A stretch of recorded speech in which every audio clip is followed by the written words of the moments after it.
In a distant world not very different from ours, there exists a city known as Ashes. A city painted in shades of gray, where the buildings are gray, clothes are gray, the faces are gray, and even the dreams are gray. The people here do not laugh loudly, they do not cry, and they do not scream. They move like pieces on a chessboard, each knowing their precise location and never thinking of stepping out of turn. Every day, the residents watch what is known as the National Enlightenment Bulletin, a mandatory program broadcast on screens in every home. These bulletins dutifully repeat the same phrases every morning and evening. Freedom is obedience. Overthinking leads to illness. The state thinks for you. Neuron, a young man in his early 20s, watches these phrases silently every day. On the outside, he appears like everyone else, but on the inside, he feels a strange emptiness, a void that cannot be filled, and a longing for something he does not know the name of.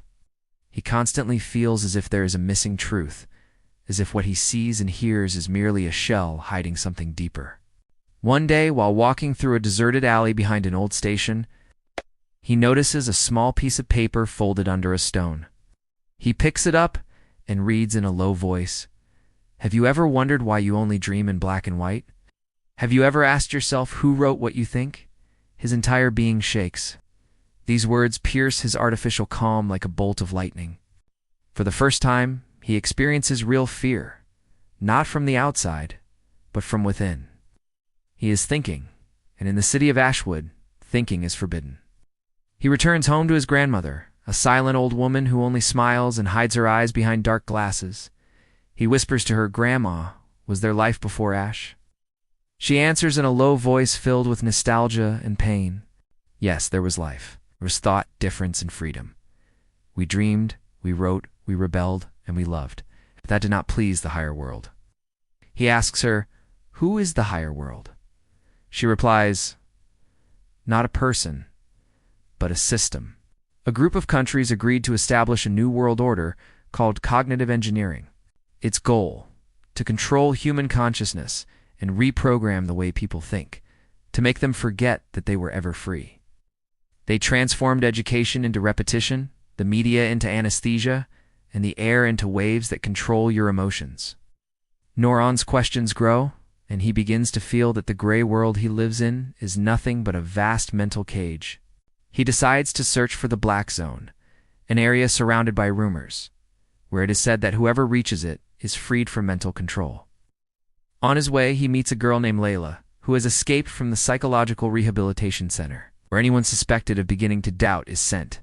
She knows the truth better than he does, and tells him, they don't want to kill you, they want you to live unconsciously. Death here isn't physical, but mental. We plant illusions in our minds and live them, then thank them for our slavery. The two continue their journey until they reach the borders of the Gray City. A high wall separates it from the unknown land, a wall with the words "freedom is not given, it is taken away." Behind them are the sirens of danger, and ahead of them lies the unknown. Neuron turns to Leela and says, "Even if I die on this wall, it's better than living in a cage of gray." This story is not just a fictional tale. It is a reflection of the times we live in when certain powers control minds, leaving people with only what they are allowed to think. When the media becomes a tool for polishing education, a means of repetition, and thought a crime, we are truly living in a city of ashes, even if we think we are free. The story serves as a reminder for us to remain vigilant, to question everything, and to never stop seeking the truth. For in the words of the great philosopher Plato, the beginning of wisdom is the definition of terms. Thank you for watching.